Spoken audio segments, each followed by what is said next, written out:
وقال لهم نبیہم، اور ان سے کہا ان کے نبی نے، ان اللہ قد بعث لکم طالوت ملکا، تمہارے لیے اللہ تعالیٰ نے طالوت کو بادشاہ مقرر کیا ہے۔ ان کا نام تورات میں آیا ہے سول یا ساؤل، SAUL۔ اب یہ سمجھ میں نہیں آتا، ہو سکتا ہے کہ اصل نام ساؤل ہو، لیکن چونکہ وہ بہت قداور تھے، طول قداور، اس لیے ان کا ایک صفاتی نام ہو طالوت۔ قرآن مجید نے صفاتی نام لیا ہے کہ وہ بہت قداور تھے۔ قالوا انا یکون له الملک علینا، اب انہوں نے کہا کیسے ہو سکتا ہے کہ اسے بادشاہت ملے ہمارے اوپر، ونحن احق بالملک منہ، ہمیں زیادہ حق حاصل ہے اس کے مقابلے میں کہ ہمیں بادشاہی دی جائے۔ ولم یؤت سعۃ من المال، وہ تو مفلس ہے، اسے تو اللہ نے کوئی زیادہ دولت دی نہیں ہے، کیونکہ ان کے معیار تو یہی تھے، جو دولت مند ہے وہی صاحب عزت ہے۔ قال ان اللہ اصطفاہ علیکم، اب نبی نے کہا اب جو چاہو کہو، اللہ نے اس کو چن لیا ہے تم پر، یہ فیصلہ اب ہو چکا، اللہ کا فیصلہ ہے، ڈیوائن ججمنٹ ہے، ڈیوائن ڈیسیجن ہے، کین ناٹ بی ریووکڈ۔ وزادہ بسطۃ فی العلم والجسم، اور اسے کشادگی عطا کی ہے علم اور جسم دونوں چیزوں میں، قداور ہے، طاقتور ہے، اور اسی طریقے سے علم اور فہم دیا ہے۔ تم دولت دیکھتے ہو، اللہ نے چنا ہے ان دو چیزوں کی بنا پر، جسمانی طاقت، جسمانی قوت، اس دور میں ظاہر بات ہے اس کی بہت ضرورت تھی، اور دوسرے یہ کہ اسے علم دیا ہے، فہم دیا ہے، سمجھ دی ہے، دانش دی ہے۔ واللہ یؤتی ملکہ من یشاء، اور اللہ تعالیٰ جس کو چاہتا ہے اپنی بادشاہت دے دیتا ہے۔ واللہ واسع علیم، اللہ بہت سمائی والا ہے، واسع، اس کی وسعت جو ہے وہ اتھا ہے، اور علیم، اور سب کچھ واسع علیم، جاننے والا ہے، یعنی وہ جس کو جو کچھ دیتا ہے بربنائے علم دیتا ہے، کون اس کا مستحق ہے۔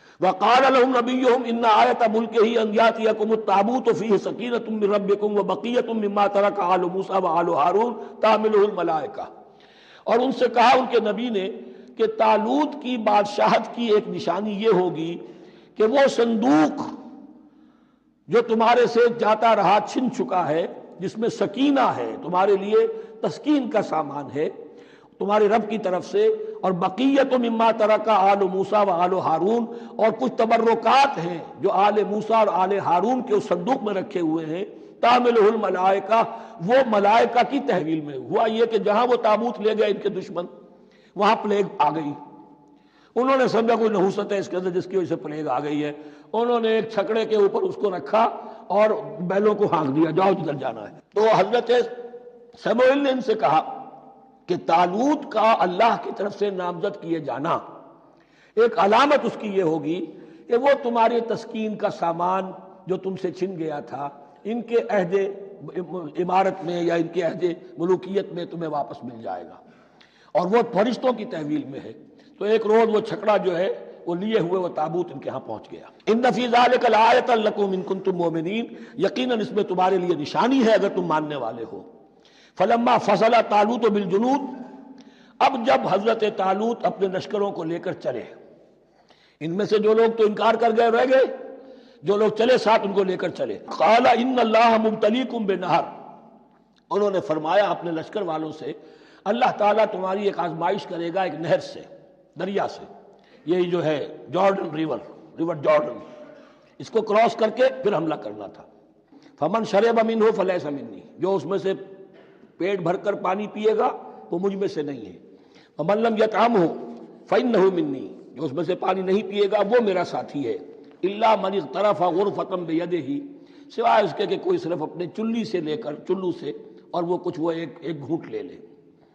یہ اصل میں ہر کمانڈر کے لیے ضروری ہوتا ہے کہ کسی بھی بڑی جنگ سے پہلے اپنے ساتھیوں کا مورال دیکھے، ڈسپلن کی حالت دیکھے۔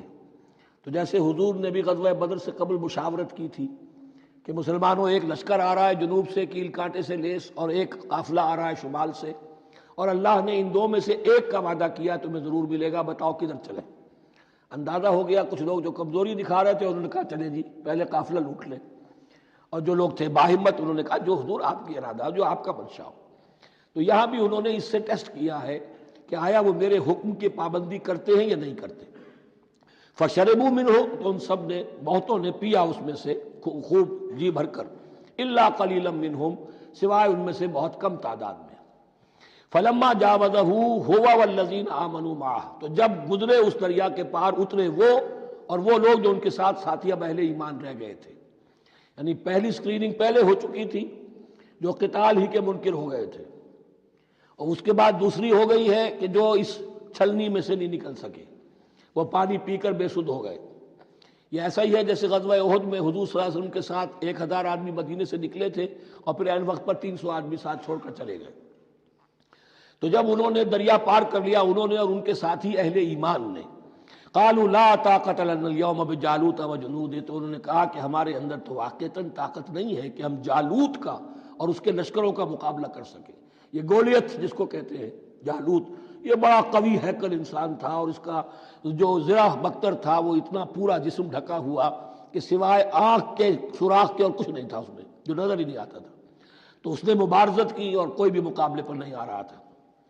قال الذين يظنون انهم ملاقو الله كم من فئة قليلة غلبت فئة كثيرة باذن الله، تو کہا ان لوگوں نے جو یقین رکھتے تھے کہ اللہ سے ملاقات کرنی ہے کہ کئی مرتبہ ایسا ہوا ہے، کتنی مرتبہ ایسا ہوا ہے کہ چھوٹی جماعت غالب آ گئی ہے بڑی جماعت پر اللہ کے حکم سے. یعنی آگے بڑھو، ہمت کرو، اپنی جو ہے کم ہمتی کا ثبوت نہ دو، اللہ تعالیٰ کی نصرت سے، اللہ کی مدد سے تمہیں فتح حاصل ہو جائے گی. واللہ مع الصابرین، اللہ تو صابروں کے ساتھ ہے. ولما برزوا لجالوت وجنودہ، تو جب وہ سامنے آئے جالوت اور اس کے لشکروں کے، برزا ظاہر ہو جانا، سامنے آمنے سامنے آ جانا. اب ادھر ان کا لشکر ہے طالوت علیہ السلام کا، اور ادھر وہ جالوت کا لشکر ہے. قالوا، اب انہوں نے دعا کی، ربنا افرغ علینا صبرا، اے اللہ ہم پر صبر اڈھیل دے.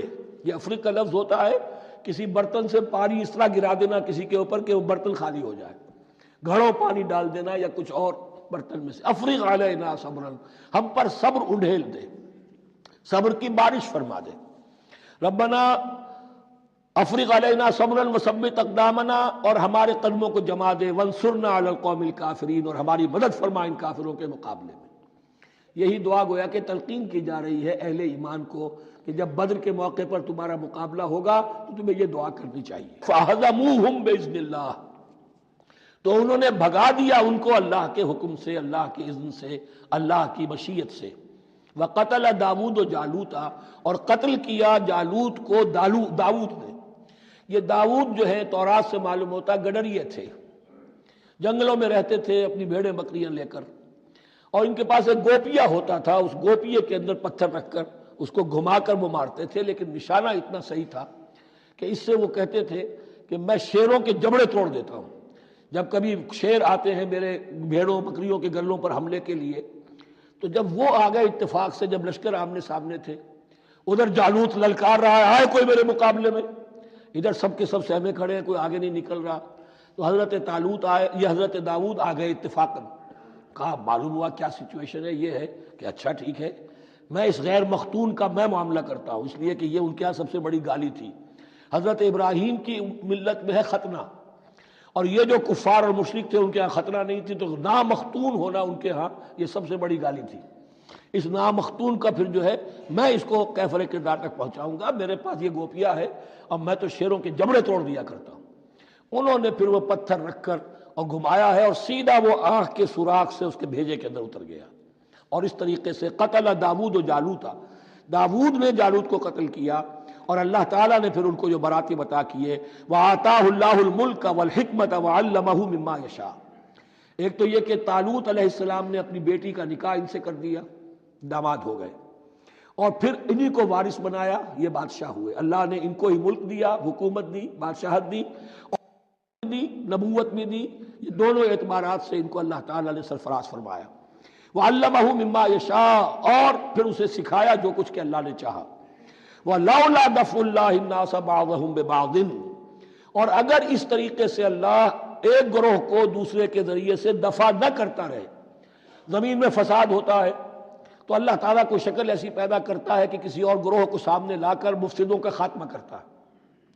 اگر ایسا نہ ہوتا، وَلَوْلَا دَفْعُ اللَّهِ النَّاسَ بَعْضَهُمْ بِبَعْضٍ لَفَسَدَتِ الْأَرْضُ، تو زمین میں فساد ہی فساد پھیل گیا ہوتا. اللہ تعالیٰ نے ان جنگوں کے ذریعے سے ہر بڑا فرعون جو آتا، ہر فرعون را موسیٰ، اللہ تعالیٰ نے کوئی نہ کوئی اس کے لیے علاج تجویز کیا ہوا ہے. وَلَوْلَا دَفْعُ اللَّهِ النَّاسَ بَعْضَهُمْ بِبَعْضٍ لفسدت الارض ولکن اللہ ذو فضل علی العالمین، لیکن اللہ تعالیٰ تو تمام جہانوں پر بڑا فضل کرنے والا ہے۔ تلک آیات اللہ نتلوها علیک بالحق، یہ اللہ کی آیات ہیں جو ہم پڑھ کر آپ کو سنا رہے ہیں حق کے ساتھ۔ یہ قول گویا کہ حضرت جبرائیل کی طرف منسوب ہوگا، یہ اللہ کی آیات ہیں اے مسلمانوں، اے محمد صلی اللہ علیہ وسلم، جو ہم آپ کو سنا رہے ہیں حق کے ساتھ۔ وَإِنَّكَ لَمِنَ الْمُرْسَلِينَ، اور یقیناً اے محمد صلی اللہ علیہ وسلم آپ رسولوں میں سے